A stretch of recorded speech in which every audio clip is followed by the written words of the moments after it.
So let's take a deep dive look at how to create a custom brush. What is a brush essentially? Well, it is artwork. And if I've got my brush tool active, which I do, and you can reach the brush tool by tapping the B key on the keyboard, it will reveal brush tip options at the top. If I click in there, most of the default brushes you get inside of Photoshop here will be soft or hard round brushes. I can then change the size if I wish to, so you can hover your cursor outside of here and we see a dot, which doesn't look like the original brush mark in here. So what gives? Well, if I increase the brush size a little bit bigger, even further, and then make sure the hardness is set to 0, press return. When I left click with the mouse, you place one version of the original artwork. That's what it is. You know, custom brushes are just artwork essentially. When you left click, you'll get one version of the artwork placed in your document. When you click and hold down the mouse and drag, then you will have multiple versions of the artwork added very, very quickly next to one another to create the effect of a stroke.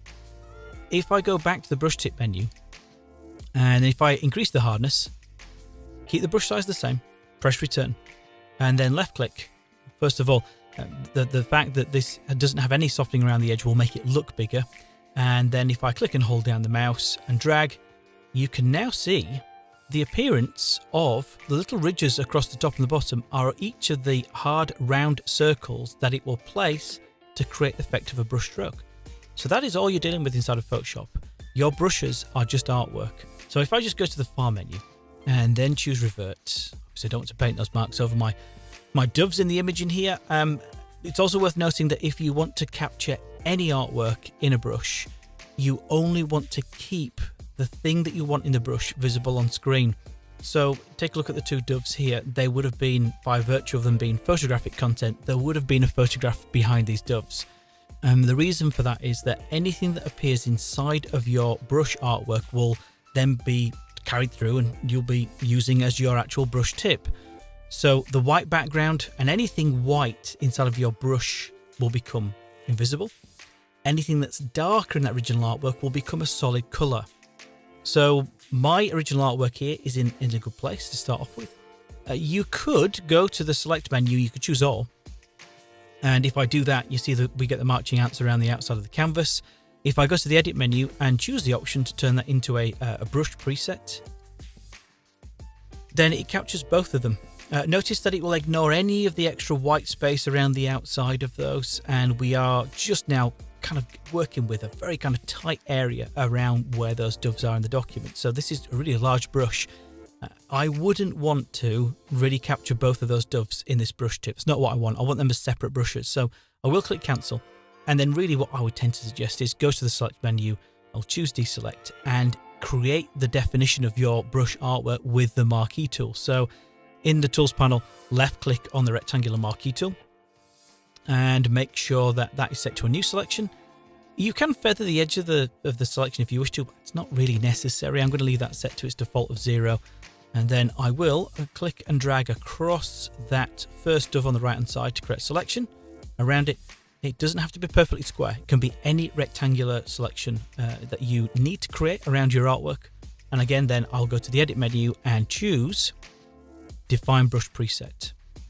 When I do that, it will pop up in a square thumbnail. So don't be too disconcerted. If you create artwork for a brush that's a great deal wider than it is tall, if you see your thumbnail artwork look squashed inside of there, that's just an appearance. It has to put all of the brush artwork in that square area with the size of the brush in pixels. But it's not necessarily an indicator of what the brush will actually look like when you use it. So I'll call this Dove 1, of course. And then just to point out, this will be 925 pixels in diameter, and click OK. Wherever possible, try and make your original brush artwork as big as you possibly can. It will give you then the flexibility to use at its biggest size that you think you will need to. If you need to make that brush smaller, then you can reduce the size. But if you capture brush artwork and you find you're having to constantly increase the size of that brush tip, it will become more blurred, less defined, generally not as good a quality. So and then from here, well, it automatically moves you over to the brush tool, and you can see a kind of a version of the outline of that dove there on screen. That's the size the brush would be. I don't want that, so I'm going to go to the select menu, choose deselect, and then pick up the rectangular marquee tool. Make sure the settings are all the same. and click and drag across the other dove, and then go again to the edit menu and choose define brush preset. I will of course call this dove 2. And then this one is 752 pixels in diameter, slightly smaller. It doesn't, of course, cover the same kind of area because the wings aren't open on the other dove quite as much as they are on the right-hand side. We do get a slightly smaller brush. The important thing to note is that if, in this case, if I was going to try, as I will do, to create a flock of birds, you want to really try and make sure that the different brushes you're going to use in one piece of artwork are of a similar original size to start off with. You can modify them afterwards, but it will just make life a bit easier. I'll click OK. I'll then go to select, choose deselect. And again here, you will notice that I have automatically been taken over to the brush tool and given a very basic interpretation of what that brush looks like. I will switch to my move tool just for now and then switch over to my other document. So I have here almost like a dusk shot of a horizon. This is actually a photograph. It doesn't look much like it, but it actually is a photograph. And then I'll go to the window menu and then open up brushes. To get to the brushes panel in there, that will give you very basic options. It'll give you a list of all the brushes inside of Photoshop, and you'll be able to alter the size down at the bottom. I would tend to say the one that you'll need to start off with is called brush settings in there. So I'll just close down the brushes panel. And then this will be completely grayed out unless you have the brush tool active. It's just the way it works. If I then go back and click on the brush tool, from here, you'll see that second brush that I created is visible inside of there. That's the kind of very indicative brush stroke that it will create. If I take my brush over and left click, that's what I get. So a left click will, again, just as we saw earlier, will place one instance of that artwork. If I hover my cursor lower down and click and drag, then we get that appearance. So it's putting a very, very tight space between each of the instances of the artwork to create that brush stroke. That's not what we want, obviously, but it does match the kind of preview of what that brush stroke would look like in the brush settings panel. Also notice that if I just go back a step and remove that brush stroke, if I left click down here and over here, higher up, you'll notice that all the regions of the original dove artwork that are dark are painted with a foreground colour. So down here, I'm painting with black. That is all the colour that you'll be able to put into your brush in there as a default. So I get black coloured doves, and in any regions of the original artwork that were lighter or white, say for example the background is completely transparent, so you don't get kind of a strange box around your brush. That would really defeat the object of having good brushes. But any light areas will actually see through to the original artwork in this image. So as you can see, just clicking and dragging through there like so, I'm obviously applying the same black and dragging that across the image so it will appear solid, but single left clicks in there. As we go down the image, you'll be able to see the colours through the background of that dove. I will go back a few steps to undo those with the keyboard shortcut of Command Z. And of course, then we need to space these doves out. So if I take my cursor here with the brush active, you can see down here, you get small thumbnails of each of the brushes. I'm working with the second brush that we created, and then I'll increase the spacing. And as I do increase that spacing, you can see that the instance of those brush artwork captured earlier are spaced further apart. And now if I click and drag with the mouse, I have to drag the cursor across the screen a lot further to place each one of those brush instances. So that's good. They're probably a little bit large for what I want, so I'm going to drop that size down a little bit, and then click and drag. You'll notice that the size slider in here is very aggressive, so I might have to go back up a little bit in there for size, maybe up a touch more as well, and then click and drag. I think that's fine for now. Again, I will undo the edits to the canvas. Notice that when I make these undos in this document and go back a few steps, it doesn't alter what you've done inside of the brush settings panel. It's very important to note. So again, if I left click now, that's my brush tip. And if I click in the foreground color of the tools panel, if I pick a different color like yellow and click OK, when I left click now, that's the color of the artwork. So your brush, as I mentioned earlier, that photographic content is turned into solid color, and it's influenced of course by the lighter and darker areas of the original artwork. If I then go back a couple of steps And then I'll go and you can either click on this small icon here, which is a miniature, an ickle version of the foreground and background colors, or you can press the D key on the keyboard to reset them back to their D for defaults. So I'm still painting with black in here, which is good. That's what I want to do. I've got this one kind of looking okay, but they do look, when I click and drag them, well, I've never seen birds fly in that kind of a type formation. So we need to vary the position of them. And we can do that as well with something called scattering. So if I click on scattering on the word, that's the important thing to note, because it will take you to the options on the right hand side. You get a tick box to apply that effect, and then you have to actually alter it. So here, if I increase the scattering, you get that. And if I click and drag now, what happens is, as I drag to create those brush marks, the instance of that now spaced out brush will appear both higher and lower than where I drag on screen in there. So obviously, the larger the scattering, if I go back a step, the larger the scattering, the further apart, above and below, the approximation of where I drag on screen, those birds will appear. So yeah, that's fine. I might want to just pull it back a little bit. You can also go to both axes. The only thing to bear in mind is that when you scatter, you are scattering above and below where you drag on screen.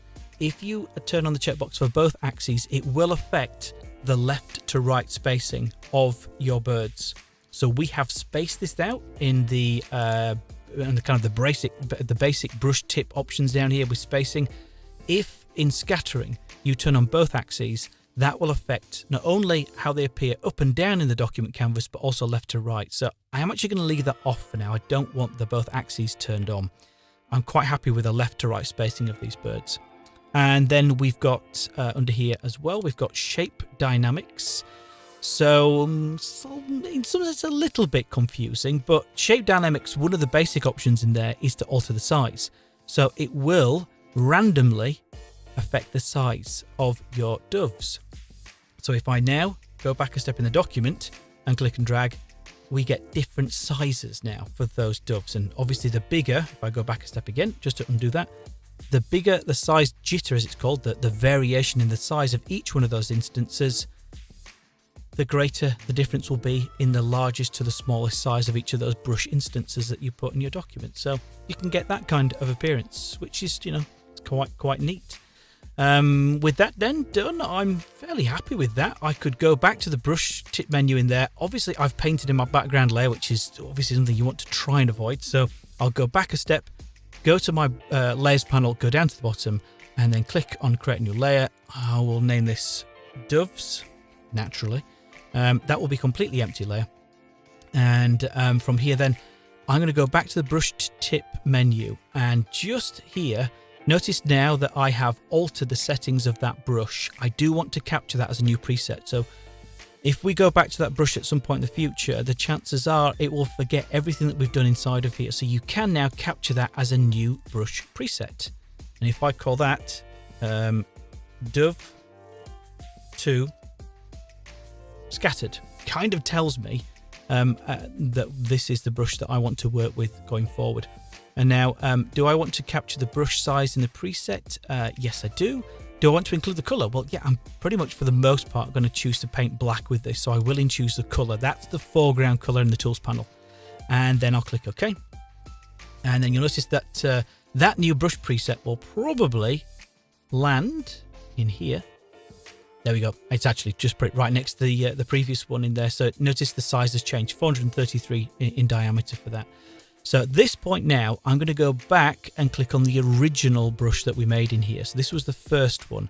Notice that we didn't create our brush like this.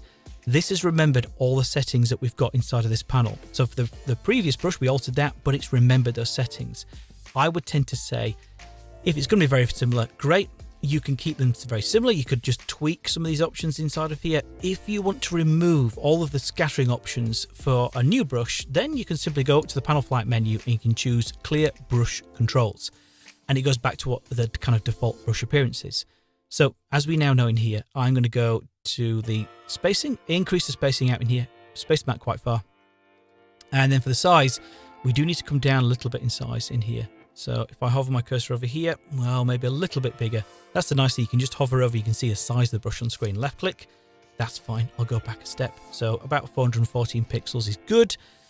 Shape dynamics, again, I will increase and decrease the size of these just a touch, so up to about 50%. And then scattering, again, something very similar. I'm not going to turn on both axes. I will just scatter them a little bit. And if I click and drag, we get that. So that's good. I'm happy with that. Again, I will go back to brush tip shape, go to the panel flight menu and choose new brush preset. So this one was Dove 1 scattered, and you can see here that it's remembered the checkboxes that I turned on from the previous one. So I'll click OK with that one. That one puts it at the end in here. So these last two bird shapes are my altered brushes in there. I'll go back a step in the document. I'll go back to the first Dove brush shape in there, and then start around about here, click and drag across there like so. Get my doves. Then I'll click on the other brush tip, click and drag, and do that. So if you find that you overlap the doves in there, it might not look too natural, so you might want to go back a step. I'll just click and drag and do something like that. And there we go. You can, create that kind of effect in your document just from brushes. They can be a very neat, very flexible way to work. And those are custom brushes.